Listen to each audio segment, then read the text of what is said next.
Are you ready?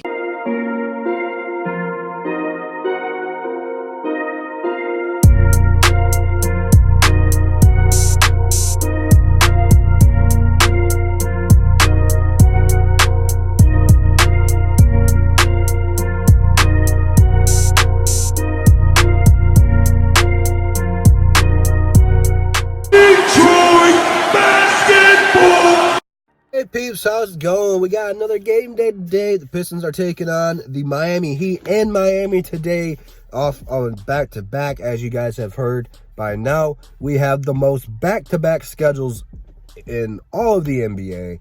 So, don't know why, but it seems to be this case every year, and it sucks. The thing that really sucks about it is we have to wait and see if Blake Griffin and Derrick Rose are going to play. As of right now, it is currently 12:46.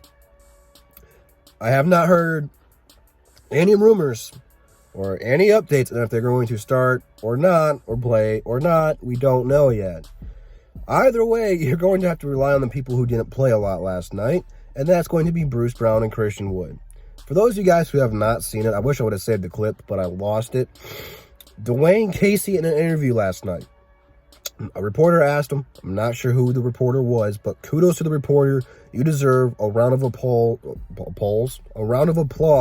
from all the peeps out there, because the reporter asked him, why did you keep Thon Maker in the game with his struggles and not put Christian Wood in?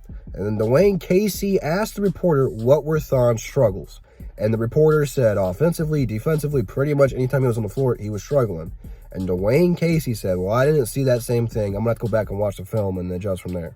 So that leads me to ask, is Dwayne Casey even watching or coaching the games that we are watching right now? Because I'm going to be honest with you guys, okay?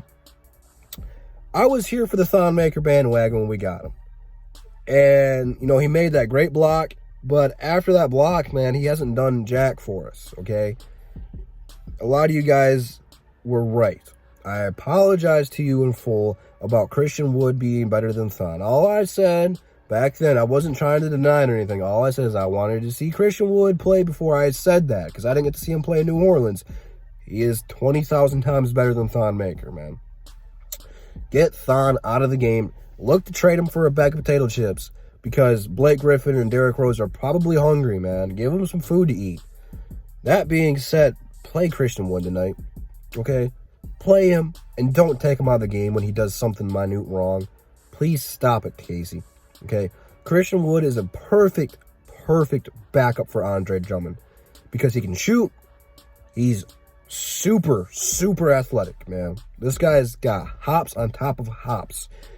He's all right on defense. You know, he's not a lockdown rim protector or anything, but he tries, and he gets blocks, and he'll get a steal every once in a while. And the good thing about him is he can push the ball in transition. I mean, the guy can do a little bit of everything. And as a backup, you can't ask for more than that. So I'm officially here for the Christian Wood bandwagon. Start Christian Wood. Yikes.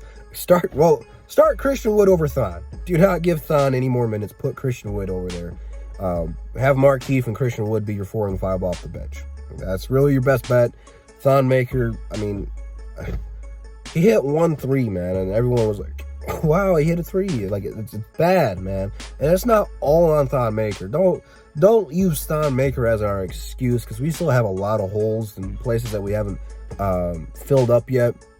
But it's still super young in the season, guys. Let's not panic yet, okay? It's not time there yet. But at the same time, the Pistons can't fall too far behind.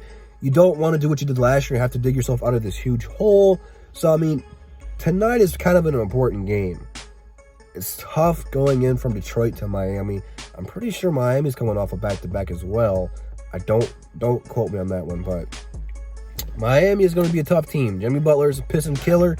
Our best hope is that he's going to be out with rest tonight. Don't know if that's going to be the case. It would certainly help, but it should be entertaining, especially if Blake Griffin and D-Rose don't play. You know, Blake played a lot of minutes, too much for my liking. We just Blake balled it last night. You can't Blake ball it anymore. It was painful to watch last year. It's painful to watch this year.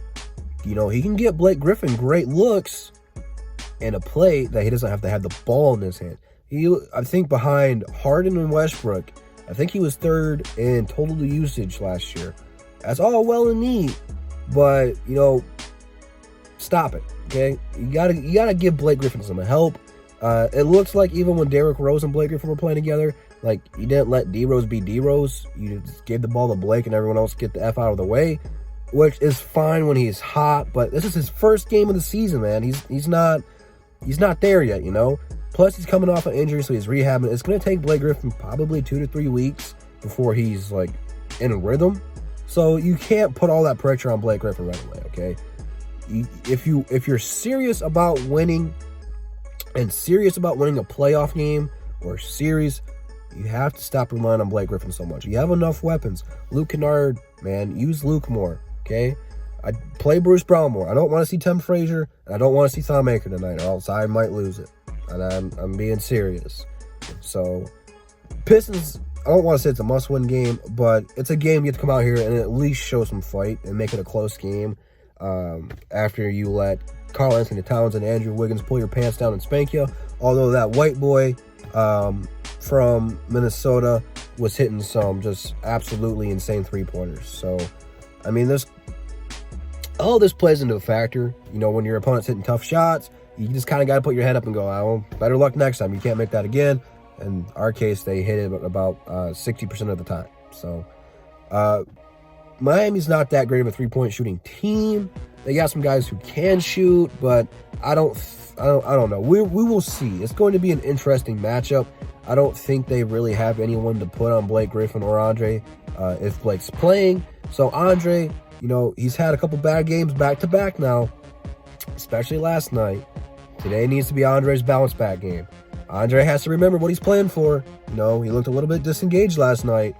Andre needs to step it up tonight and dominate, because Bam Adebayo, however you pronounce his last name, I'm sorry, Bam. You got a cool first name, Bam. But he's not going to stop Dre. He at least should not stop Dre. Dre needs to go out here and feed tonight. Get that 20-20 game, get a couple blocks, get a few steals, and maybe 5 assists. And you should win this game. Jimmy Butler, no Jimmy Butler. Blake Griffin, no Blake Griffin. So Andre is really going to be the key factor, and Dwayne Casey's rotations are our Achilles heel. So we will see. Hopefully Dwayne Casey can make some adjustments, because you just have to. In any sport, you have to make halftime adjustments, and we're not. It's going for all of it. It's not just the Pistons. It's all the teams right now. We're not making halftime adjustments. So it's a weird state to be a Detroit fan, but the Pistons will get this ship right. Just give it some time, okay? It's still very early in the season. But that being said, Instagram, Twitter, DSA members in the description. Also, the roundtable is on Luke G's channel tonight. Be sure to go there and vent about the Lions or whoever you root for. If you're a Bears fan, go talk trash. If you're a Packers fan, you might want to watch out, because J-Mo might tear your heart out. But that being said, I'll see you guys later for the recap. Have a good night, drive safe, and peace.